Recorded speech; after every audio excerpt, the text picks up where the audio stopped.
Shalom, welcome to the Jewish View. My name is Rabbi Nachman Simon with the Chabad House of Delmar, together with my co-host Mark Ronich of Statewide News Service and jbiztechvalley.com. We have a very special guest with us, Senator Cecilia Tkaczyk of Duanesburg, can we say? Or where Mark will get into it. It's a big area. But in any case, Senator, welcome to the Jewish View. Yeah, Thank Senator, you for having me. It's so nice to have you here. This is your first term in the state Senate.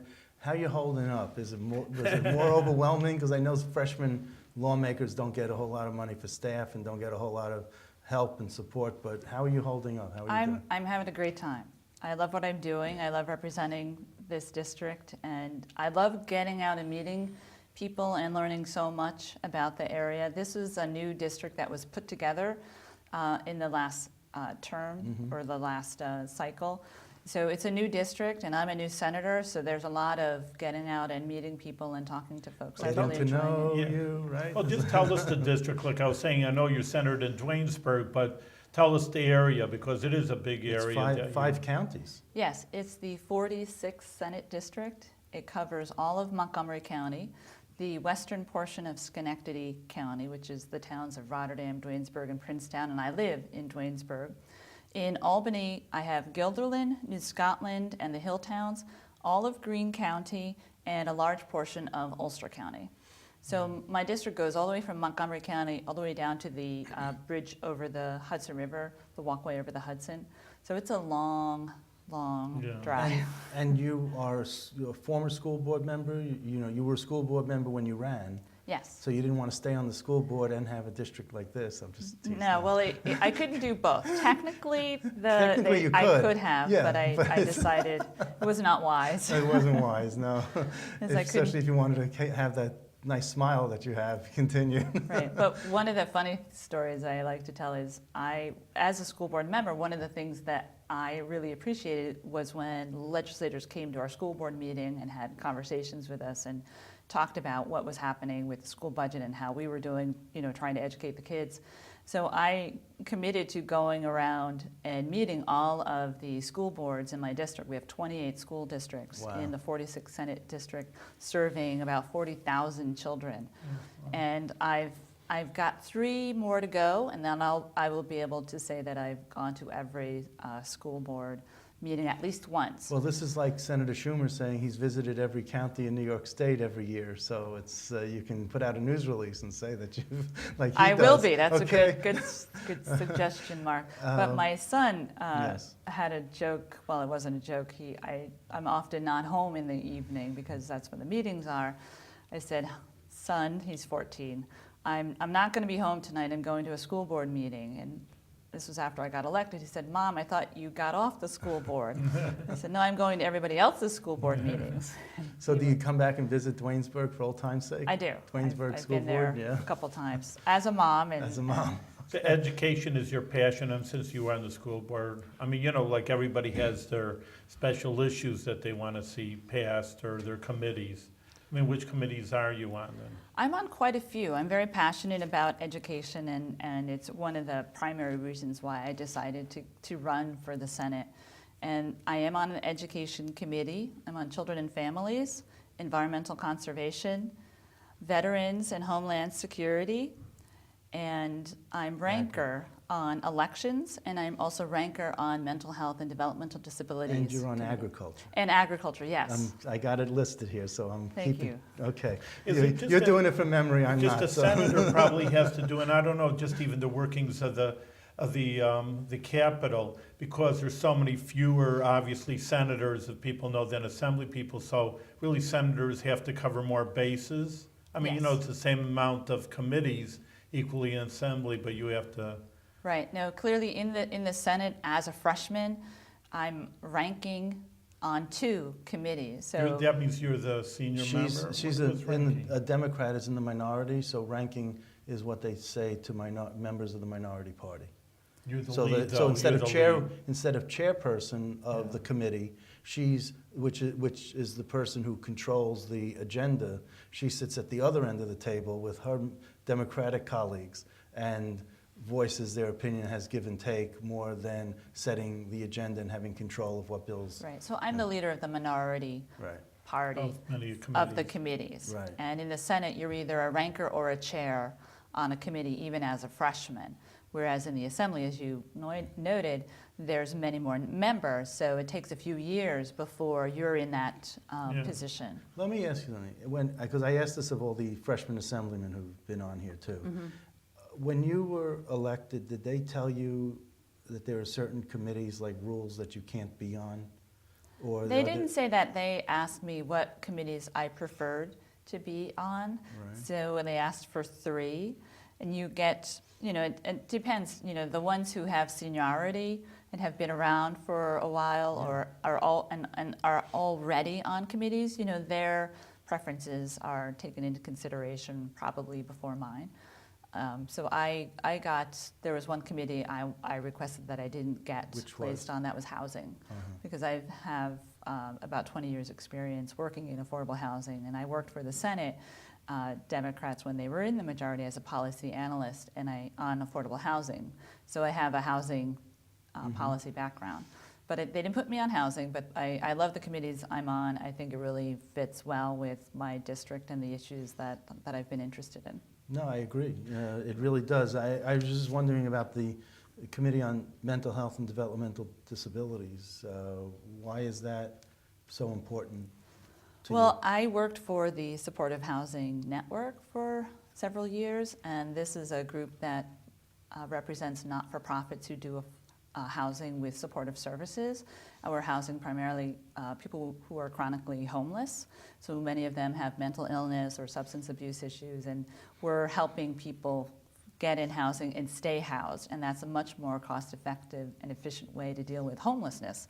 People who are chronically homeless and have a hard time staying in housing often have mental illness or other issues going on that they need to deal with, and the supportive side of this housing makes sure that they're getting the support that they need. So if you have a mental illness and you don't have any family support or otherwise anyone looking out for you and you're off your medication and no one's noticing you, oftentimes you don't get help until there's a crisis.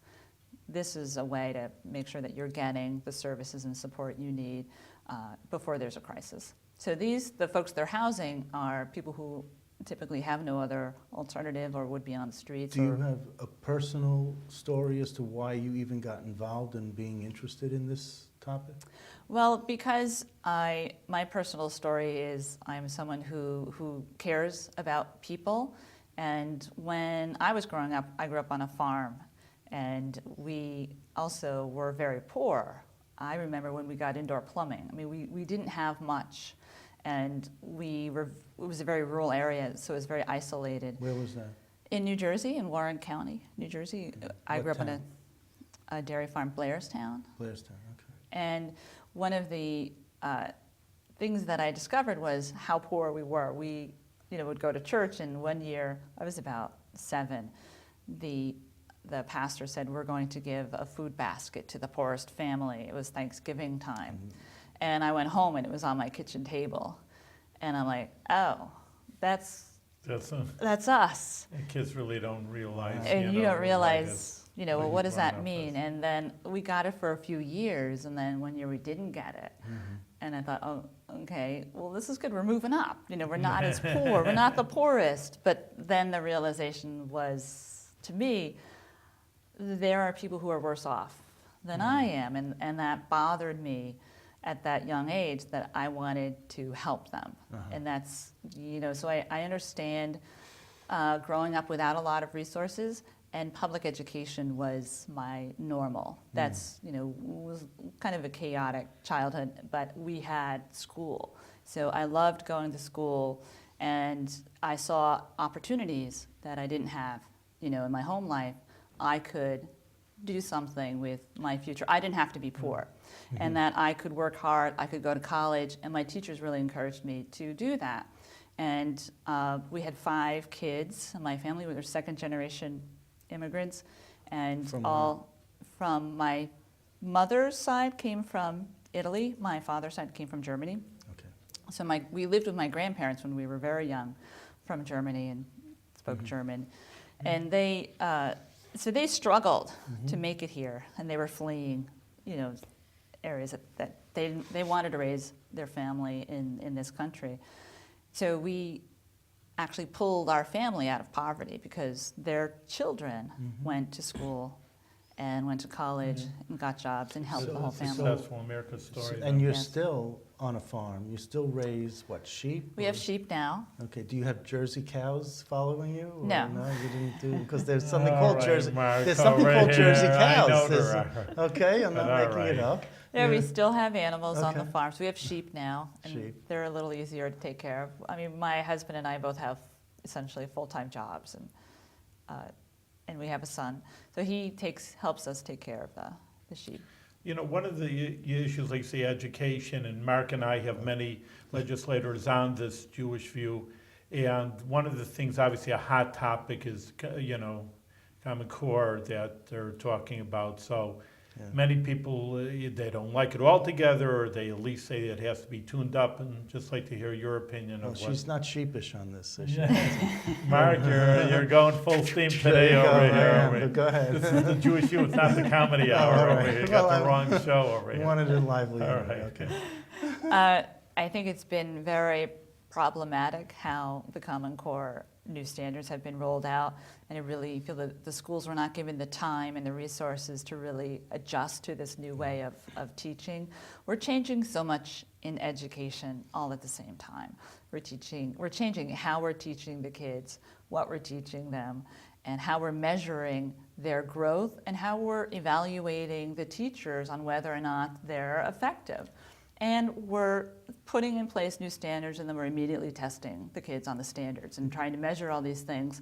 And Didn't it's we creating. need to do that? Wasn't there It's- a need? I mean, as a school board member, didn't you see like this thing is falling apart, this system? No, I did not. No. To be honest with you, I did not. We have 28 school districts in my Right. Senate district. They are all controlled by local citizens, mostly parents.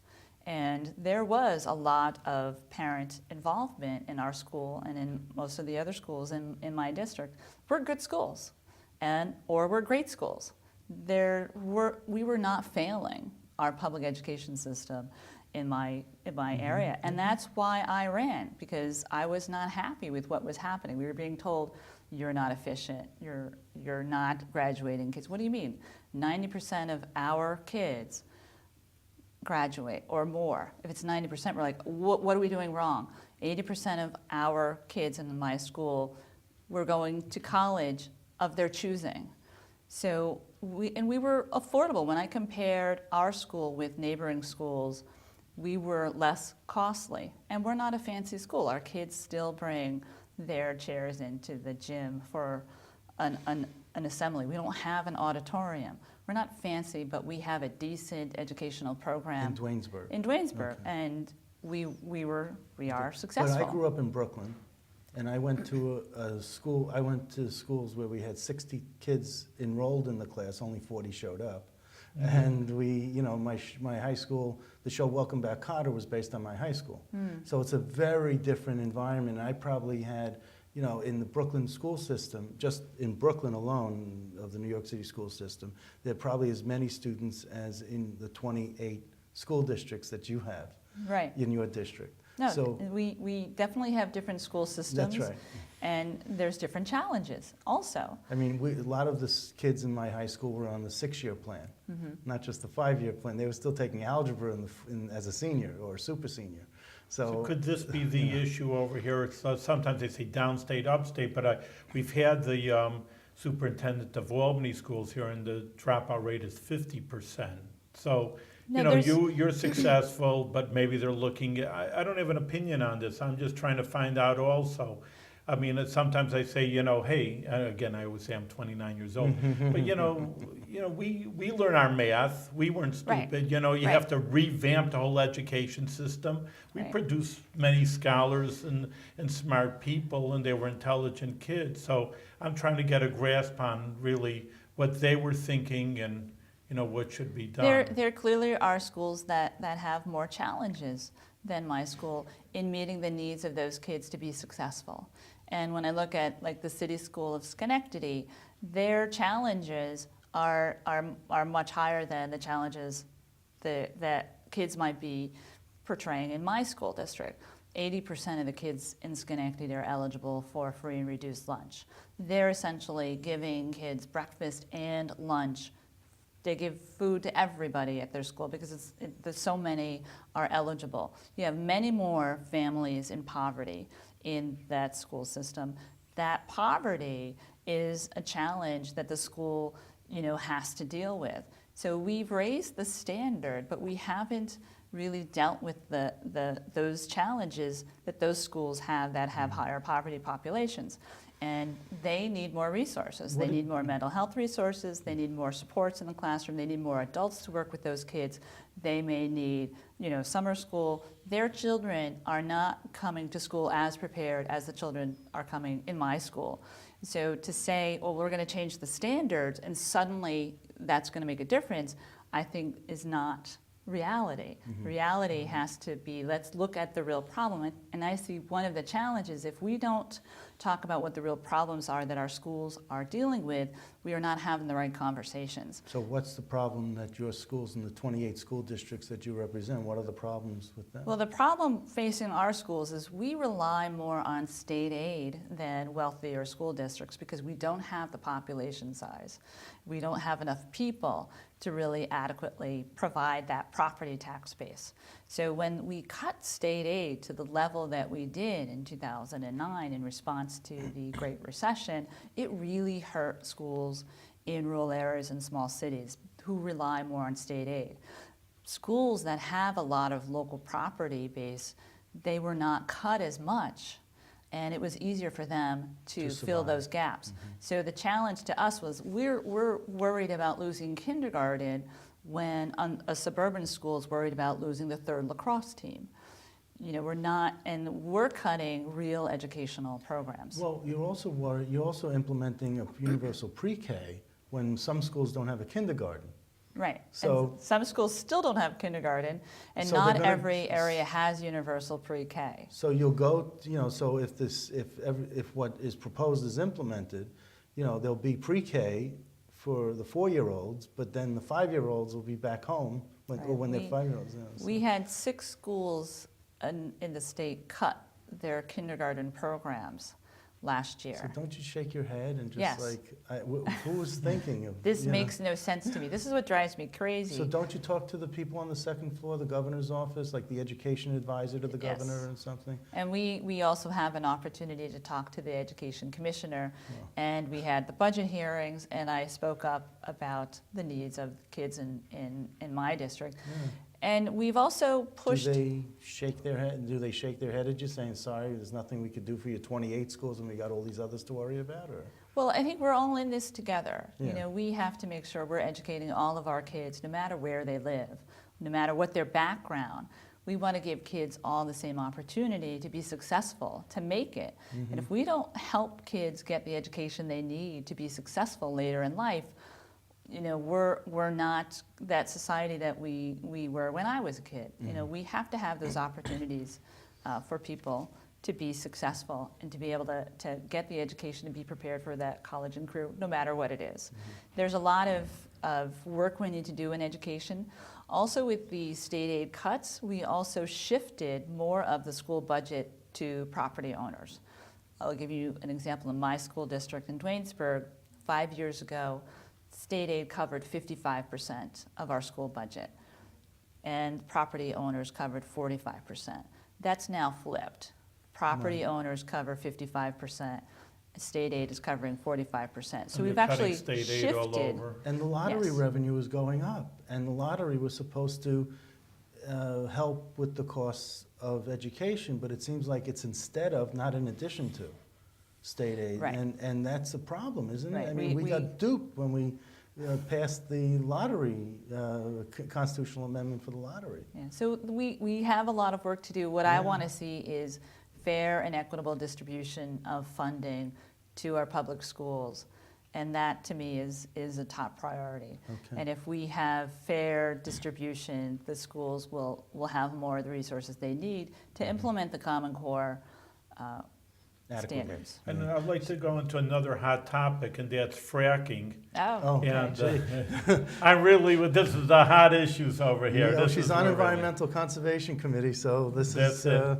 we I only- mean, actually, I have heard, again, so I'm a rabbi, I'm not, Mark is our political expert, he's our newsman, and I'm the rabbi, but, obviously I'm a concerned citizen too. Sure.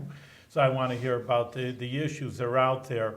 But I've heard your name that you're a real big anti-fracker, and, I've heard that on the radio myself. And I'm going to talk to her, so I might as well talk to the senator and get the... Is that a true label for you? Well, I'm a common sense legislator, Right. and I've looked at this issue, and I've been concerned that we don't have the ability to put in the regulations and safety requirements. We need to do this safely, and I just don't believe it can be done safely. So I am against fracking. And I'll give you an example of what I mean. Just this week, we had an Environmental Conservation Committee, and I introduced legislation last session to ban the importation of fracking waste from Pennsylvania, where high-volume hydraulic fracturing was taking place.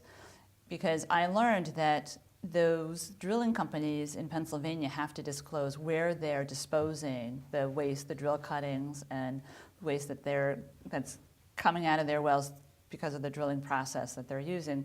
And some of them were saying, we're taking the waste to New York State, and it's Where? going into landfills in New York State or wastewater treatment. Which counties? Well, they're all over the state. It's mostly the southern Southern tier tier. and western part of the state near Pennsylvania. Right. And I'm like, wait a minute, why are we taking the waste product, which also has chemicals in it that we don't know about because the gas industry is exempt from clean water laws, meaning they don't have to disclose what chemicals they're using in the process, and some of them are very dangerous and cause cancer.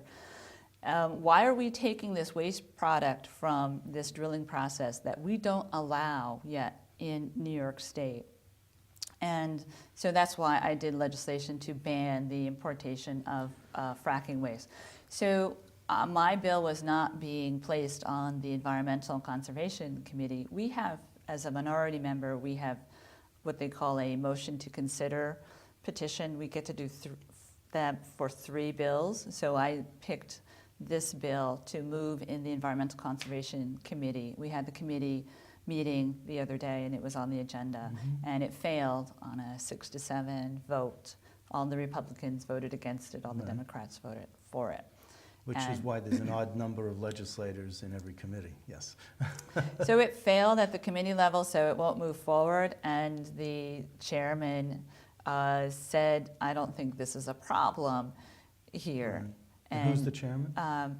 Mike Grisanti from Buffalo, Buffalo, Senator okay. Grisanti. And I was actually surprised at that. We had like 10 support letters from organizations that wanted to see the bill move. To me, it's common sense. If we're not allowing hydraulic fracturing, high-volume hydraulic Yeah, fracturing but- to take place here in New York, we shouldn't be the dumping ground But for you know what's interesting? It's coming into New York State. Couldn't state police or some other entity prevent it from either crossing the border, or when it does get, But it's not illegal. but when it does get buried here, couldn't the state take some of that waste and then identify and do tests on it to identify what's in the waste? Because the oil and gas companies aren't going to tell you, but if you know what's in the waste because it's on New York State land, couldn't, do we benefit and try to figure it out and do more testing?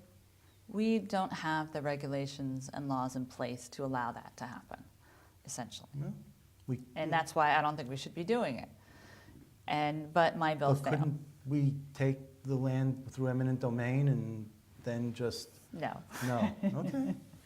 I mean, these landfills are owned by private companies Right. typically, and they get a permit from the DEC to accept certain amounts of waste, and if they And have DEC the shouldn't be- minimal information that Right. is required by DEC, and they're accepting it.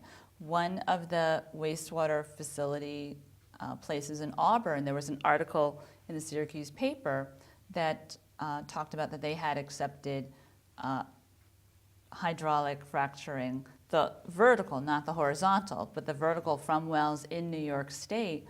And they had decided, they had done an engineering study and decided that their system could not handle the chlorides from that process. And that's the wells in New York currently.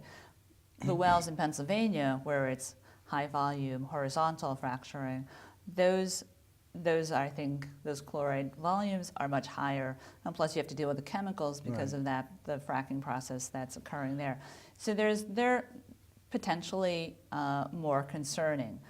Can you learn something from the North Dakota and Montana experience, where the economy out there is booming, and there's no one dying, and there's all this fracking going on, but it seems like, wow, you can't, the hotels are all filled up, the homes, there's a boom in the housing, the economy is, the state budget is growing like leaps and bounds, and you don't see people saying, now I know New York's different from North Dakota and Montana in that it's, well, for rural, one thing, it's very rural. Yeah. And we have a lot of water, a lot of underground water, a lot of aquifers. They don't have as much water as we do, and the potential for spills. But is there something to learn, something on the positive side? I know that you're anti, but I'm sure you balance both sides. Isn't there something to learn to see what's positive about it, and that since they're not having death and destruction out in those northern states? I mean, I'm just asking. I look at Pennsylvania because I think Pennsylvania is more like New York, and I did visit an area that has active fracking going on, and I talked to homeowners, and I saw some good and I saw some negative, and frankly, I see people who have no recourse but have lost the value on their homes because their water was poisoned with methane, and they can't prove that it was because of the nearby fracking. Because methane is naturally occurring in water. Well, not in their well. I mean, so I would encourage you to visit some of these areas in Pennsylvania and see. I also saw farmland that had been productive. Produce farms are now, when you're starting the fracking process, you're losing farmland. I'm more interested in economic development that's sustainable and long-term. I want to see more farming done. I don't want to see farmers have to turn over their lands to fracking because they can't afford to be farmers. I think food is more important, and making sure our water quality stays good is really critical, especially because we have so many areas that rely on aquifers. I used to work for Water Technology magazine, and I never thought cryptosporidium and giardia would be in my vocabulary, but I spent a year writing about water purification and groundwater and learning all about that. So we have a lot of agriculture in the state. We have a lot of growing brewery companies who rely on crystal clear water to make beer, and places like Amagong who is a brewery outside of Cooperstown, said that they would move if we ever got fracking, because they want to be sure that the water they're using is not a problem. So it adds another sense of uncertainty. Yeah, for me, I don't believe we can do it safely in New York, and that's why I don't think we should do it. And we don't have the political will to put in place the right regulations and laws. So to me, it's a non-starter. So you're not pushing an NCON commissioner or health commissioner to release the report. You like the delays? Well, I think the longer they're taking, the more we're going to learn from other places where this is occurring, and the more I think we're going to learn, the more we're going to realize maybe we don't want this to occur in the state. Can't wait to read that report, and it's been forever, coming out. So, anyway, Mark, we're out of time. Senator, thank you very, very much, and you'll be a good citizen over here for us, giving you the hot topics, and you answered well. And we just continue with your good work for the people of the New York State, and continue on with good health. Thank you very much. Thank you for having me. Thank you for coming.